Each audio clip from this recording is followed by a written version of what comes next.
Ritual Raih Pohon.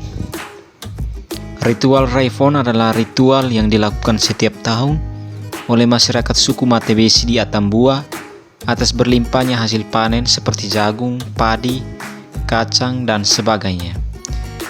Ritual Pohon Hare atau Raih Pohon ini sebagai wujud ucapan syukur atas hasil panen yang diperoleh warga suku selama setahun. Ritual tersebut dihadiri Makuan, ketua suku, serta seluruh warga suku Matebesi. Diketahui dalam suku Matebesi terdapat 12 suku yang tersebar di wilayah Belu.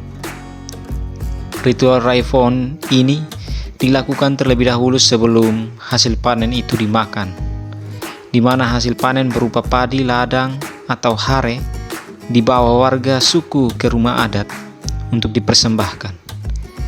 Tradisi turun-temurun sejak dahulu itu masih terjaga dan terus dilestarikan oleh turunan suku Matebesi hingga saat ini. Tua adat setiap suku dalam suku Matebesi menyampaikan ucapan syukur sekaligus memohon berkat dari leluhur dan Tuhan disaksikan warga suku yang hadir. Bagian ritual ini dinamakan Matak Maliring. Selain itu, memohon kesehatan jiwa dan raga, hasil panen, hidup rukun, dan jauh dari tantangan bagi anak cucu suku Matebesi dalam kehidupan sehari-hari. Setiap keluarga akan dikumpulkan, dan sebagai bentuk syukur kepada Tuhan, maka dibutuhkan satu hari khusus untuk menyelenggarakan ritual Raih Pohon ini. Setiap warga kampung rela meninggalkan pekerjaan rumahnya demi mengikuti ritual Raih Pohon ini, dengan keyakinan bahwa Tuhan akan selalu memberi rahmat-Nya agar setiap tahunnya panenan selalu melimpah. Hal ini termasuk dalam separasi menurut Arnold van Gennep. Ritual ini dilakukan dengan cara mempersembahkan hasil panen tahun ini, dan setiap rumah wajib mempersembahkan hasil panennya berupa jagung, beras, kacang, umbi-umbian, dan sebagainya, yang dalam bahasa daerah disebut haleka. Semua warga akan berkumpul di satu rumah adat untuk mengadakan kegiatan haleka ini. Tidak lupa dalam kegiatan ini dilakukan juga persembahan secara khusus untuk para leluhur, dunia, dan Tuhan, dengan menaruh sebuah lilin, dan jika lilinnya terbakar hingga setengah dari lilin tersebut, itu menandakan bahwa Tuhan dan para leluhur sudah menyantap persembahan yang diberikan.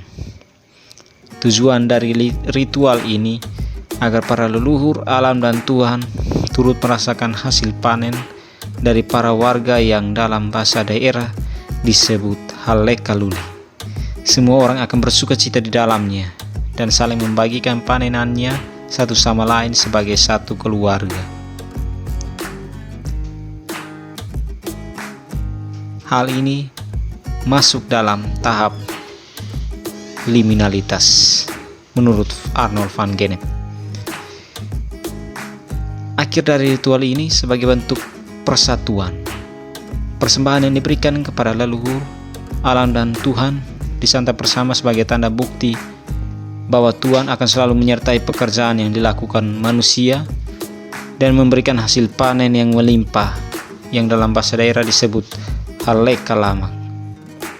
Selesai dilakukan ritual utama, anak cucu dari 12 suku mendapat pesan moral dari petua adat yang kemudian dilanjutkan dengan kaba, istilah adatnya, kepada seluruh warga suku.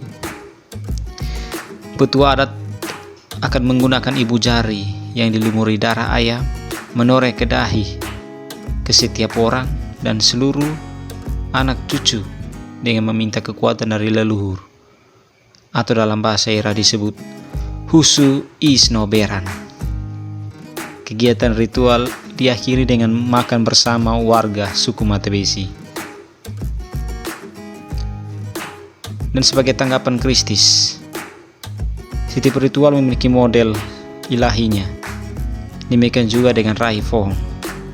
Seperti halnya apa yang menjadi kepercayaan dari masyarakat suku Matebesi, mereka percaya bahwa dengan melakukan Raih Pohon, mereka akan mendapatkan berkat dalam usaha-usaha yang mereka lakukan Dan hal ini juga yang menjadi pengalaman keyakinan masyarakat suku Matabesi.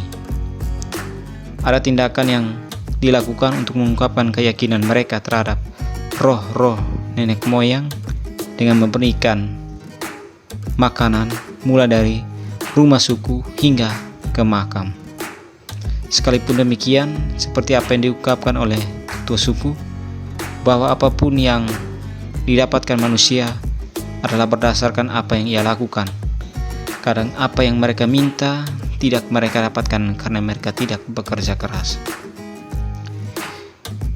Sikap dualis seperti ini juga memiliki kelebihan dan kekurangannya.